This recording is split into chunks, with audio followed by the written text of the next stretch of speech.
Colossenses 1:15 ao 17.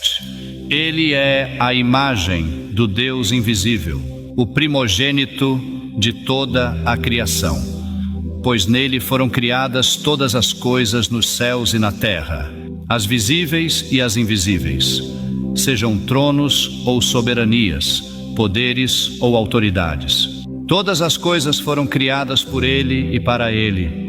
Ele é antes de todas as coisas, e nele tudo subsiste. Paulo nos diz que Jesus Cristo criou o universo.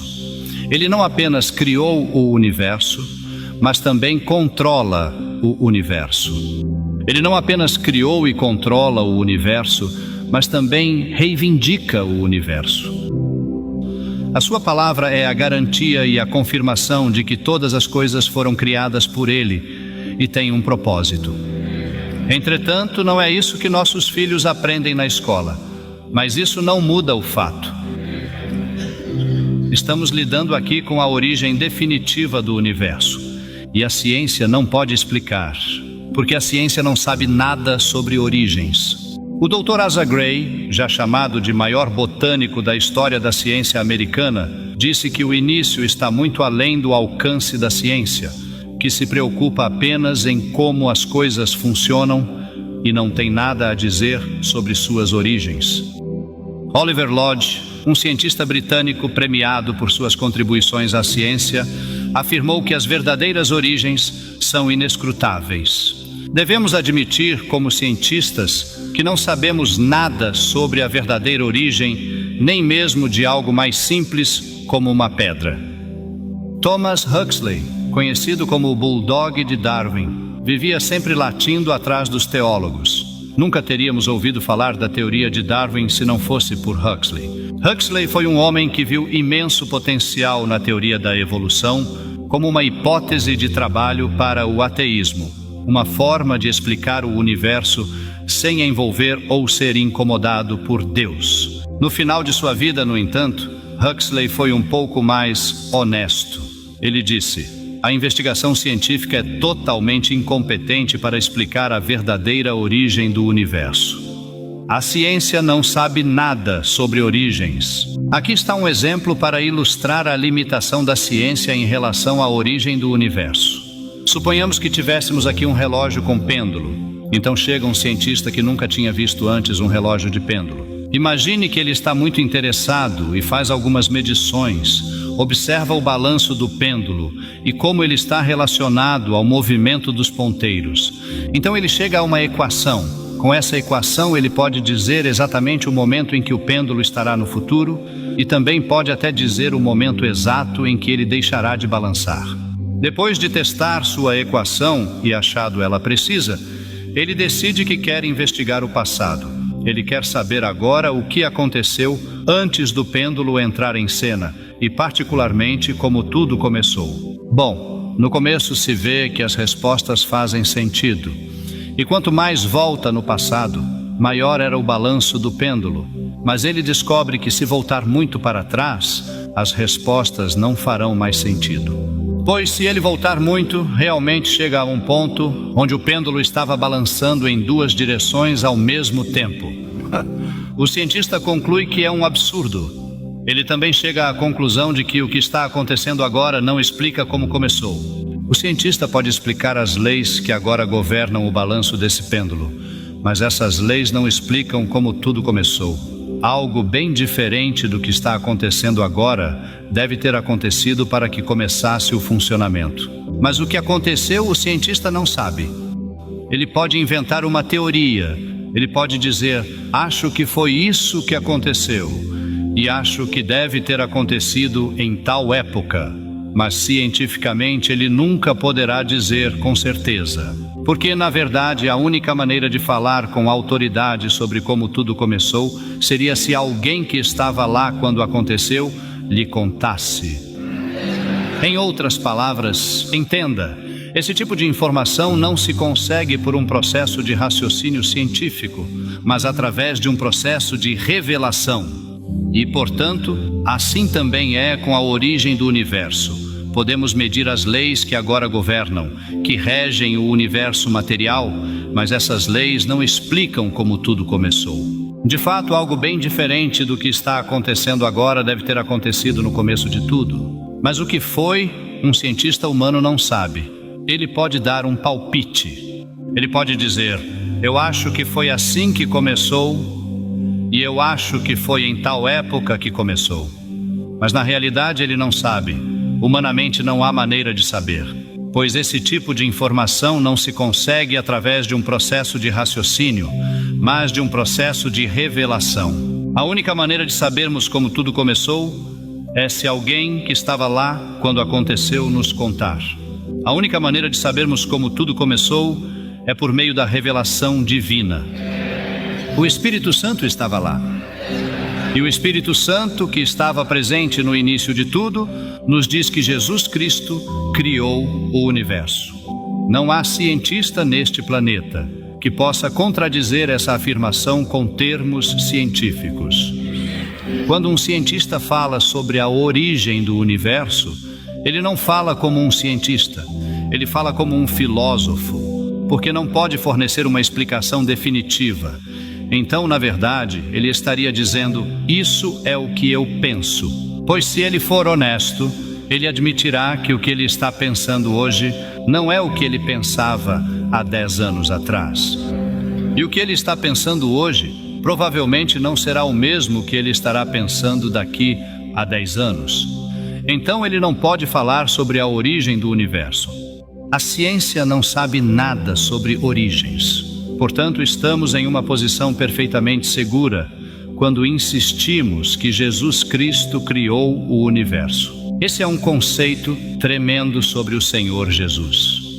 Porque o problema de muitas pessoas é o conceito, o entendimento muito limitado sobre Cristo. Muitos, quando pensam nele, imaginam que foi apenas uma figura histórica, que existiu apenas no passado, há mais de 2000 anos atrás, em um país estrangeiro.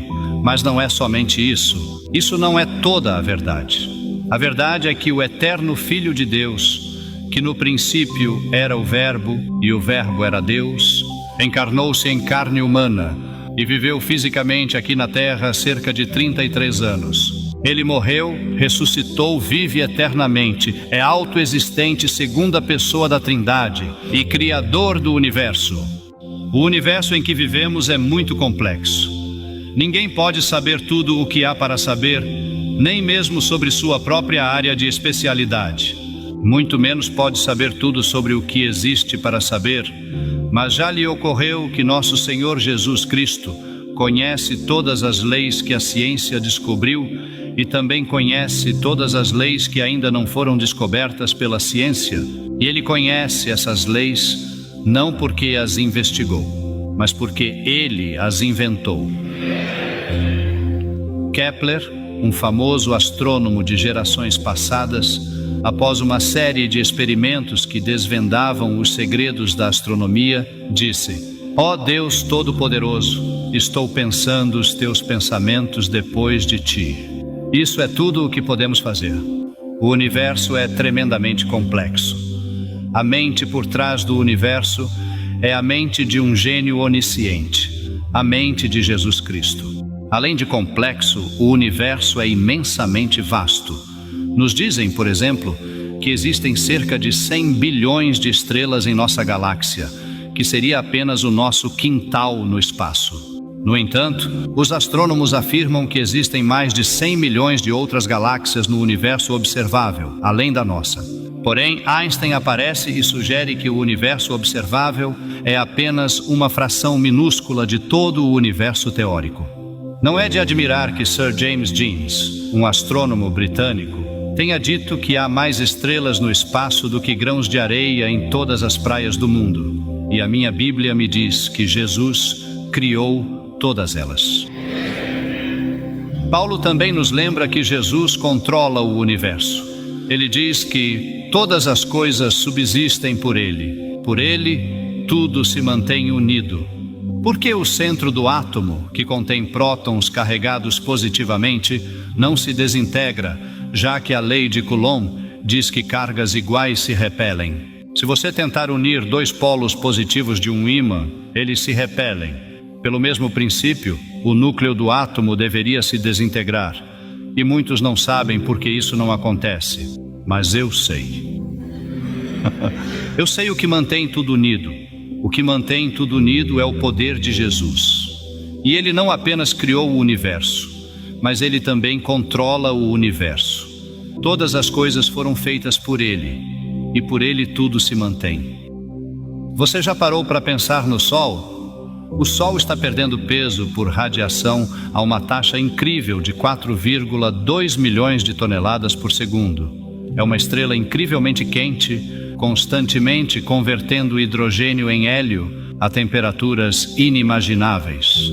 Mas alguém ajustou o termostato para que o nosso pequeno planeta nunca fique muito quente nem muito frio, mantendo a temperatura média certa para sustentar a vida. A vida, como a conhecemos neste planeta, só pode existir em uma faixa muito estreita de temperatura.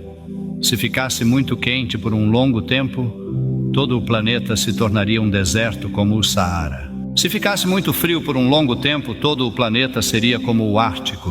Mas isso não acontece porque o termostato foi ajustado para manter a temperatura certa para sustentar a vida. E quem ajustou o termostato? O nome dele é Jesus. Ele não apenas criou o universo, mas ele também controla o universo. João nos diz que o Verbo se fez carne e habitou entre nós. Também João, lembrando-se daqueles anos maravilhosos quando jovem, caminhou com Jesus às margens do lago da Galileia, disse: "E vimos a sua glória, como a glória do unigênito do Pai, cheio de graça e de verdade." Um dia, enquanto Jesus estava aqui na terra, ele entrou no barco de Simão Pedro e pediu para se afastar um pouco da margem. Ao se afastarem da margem, Jesus, cansado, deitou-se na proa do barco e adormeceu sobre um travesseiro. Isso evidencia sua humanidade, pois ele, como qualquer outra pessoa, ficou cansado e adormeceu. Este é o único momento registrado nos evangelhos em que observamos Jesus dormindo. Então, de repente, uma grande tempestade se abateu sobre o lago. Simão Pedro e os discípulos estavam apavorados, pois o barco estava cheio de água, e normalmente um barco cheio de água afunda, mas aquele barco não afundou. Porque nenhuma água tempestuosa poderia afundar o barco em que está o mestre dos oceanos, dos mares e dos céus. Mesmo com o barco cheio de água e em meio à tempestade, Simão Pedro e os discípulos foram até Jesus para acordá-lo, porque a tempestade não incomodava Jesus nem um pouco. Ele continuava dormindo. Assustados, acordaram Jesus e lhe disseram: "Mestre, o Senhor não se importa que pereçamos?" Então Jesus se levantou, ouviu o vento uivante, olhou para as ondas agitadas e disse: "Acalme-se, fique quieto." E instantaneamente houve uma grande calmaria. Os discípulos ficaram maravilhados e disseram: "Quem é este que até o vento e o mar lhe obedecem?" Ele controla o universo. Ele não apenas criou o universo, mas também controla o universo. Jesus também reivindica o universo. Todas as coisas foram feitas por Ele e para Ele. Ele reivindica cada estrela no espaço, cada grão de poeira cósmica. Tudo pertence a Ele, é dele. Este mundo é dele. Em Apocalipse capítulos 4 e 5, observamos o Senhor Jesus entrando no centro do palco da eternidade e se tornando o foco de tudo. Foi proclamado com voz forte: "Quem é digno de quebrar os selos e abrir o livro?" Não foi proclamado quem estava disposto, mas quem é digno. Podemos dizer que os selos são títulos de propriedade. São autoridade e o controle sobre os eventos futuros e o plano divino para a criação, não apenas uma questão de disposição. Se fosse quem está disposto, teria havido uma corrida desenfreada. O livro representa o plano de Deus para a redenção e o governo final do mundo. A ausência de alguém digno para cumprir essa tarefa causou um grande desespero a João, porque isso indicava que o plano de Deus poderia não ser realizado. João estava lá e, de repente, os altos salões do céu foram abalados por um lamento. Os anjos já tinham visto muitas lágrimas na terra, mas nunca haviam visto lágrimas no céu. Eles viram João chorando, pois entre todos os que viveram neste planeta, não havia ninguém digno de quebrar os selos e abrir o livro. Nem Abraão, nem Isaque, nem Jacó, nem mesmo Davi, nem Daniel, nem Pedro, Tiago ou João. Ninguém. João disse, e eu chorava muito. Mas então um dos anciãos me disse, não chore. Eis que o leão da tribo de Judá, a raiz de Davi, venceu para quebrar os 7 selos e abrir o livro. João viu no meio do trono e dos 4 seres viventes e entre os anciãos, em pé, um cordeiro, Jesus. Onde mais ele estaria?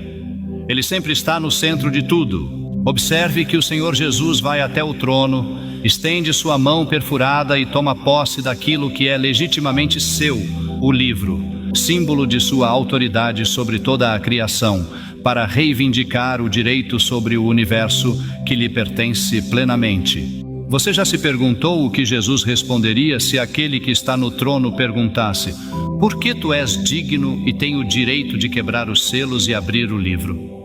Eu sei o que ele responderia. Eu sou digno por direito de criação, pois por mim todas as coisas foram feitas, e sem mim nada do que foi feito se faria. Eu sou digno por direito do Calvário, porque eu dei a minha vida pela redenção e comprei com o meu sangue. Eu sou digno por direito de vitória, pois conquistei sobre o pecado e a morte e ressuscitei ao 3º dia, triunfando sobre eles. Eu sou digno por direito de conquista, porque estou agora assentado à direita do Pai, como Rei dos Reis e Senhor dos Senhores. Voltarei com poder e grande glória para cumprir minha vitória final, estabelecendo plenamente meu domínio sobre todas as coisas. Eu sou o Alfa e o Ômega, o princípio e o fim. É dele. Ele criou o universo. Ele controla o universo. Ele reivindica o universo. Jesus Cristo criou você. Que pensamento incrível! Você já parou para pensar sobre isso? Você não teve absolutamente nenhuma escolha nas circunstâncias do seu nascimento. Ninguém lhe perguntou se você gostaria de nascer. Ninguém lhe perguntou se você gostaria de nascer em uma família pobre ou rica. Ninguém lhe perguntou se gostaria de nascer nos Estados Unidos ou em outro país. Ninguém lhe perguntou. Ninguém lhe perguntou se você gostaria de nascer neste século ou em outro. Ninguém lhe perguntou nada. Jesus Cristo criou você. Ele sabe tudo sobre você. Ele lhe fez e ele lhe reivindica. Como Salvador e Senhor, ele tem todo o direito de governar teu coração e tua mente. Ele nos reivindica. Não pertencemos a nós mesmos, porque fomos comprados por alto preço. Pertencemos a Ele. Ele nos reivindica e Ele tem autoridade e soberania sobre nossas vidas. Se alguém aqui nesta manhã ainda não aceitou Cristo como Senhor e Salvador, saiba que Ele tem autoridade, soberania sobre você. Isso significa que você não tem a última palavra, mas Ele tem. Sim, você pode dizer, eu aceito ou eu não aceito quando o Evangelho lhe é apresentado. Você pode dizer, eu quero aceitar o Senhor Jesus Cristo como meu Salvador pessoal. Ou pode dizer, eu não quero aceitar e efetivamente pedir ao Senhor Jesus, fique longe de mim, deixe-me seguir meu próprio caminho. A decisão é sua, mas lembre-se que você não tem a última palavra. Ele tem. E o que vai acontecer é que um dia Ele simplesmente lhe dirá, você não quis me aceitar como seu Senhor e Salvador, então vamos fazer do seu jeito. Fique sem mim para sempre. Jesus Cristo criou o universo. Ele controla o universo. Ele reivindica o universo. Eu sou o Alfa e o Ômega, o princípio e o fim, diz o Senhor, o Todo-Poderoso, aquele que era, que é e que há de vir. Aquele que testifica estas coisas diz: certamente venho em breve. Amém. Vem, Senhor Jesus. Colossenses 1:15 ao 17. Ele é a imagem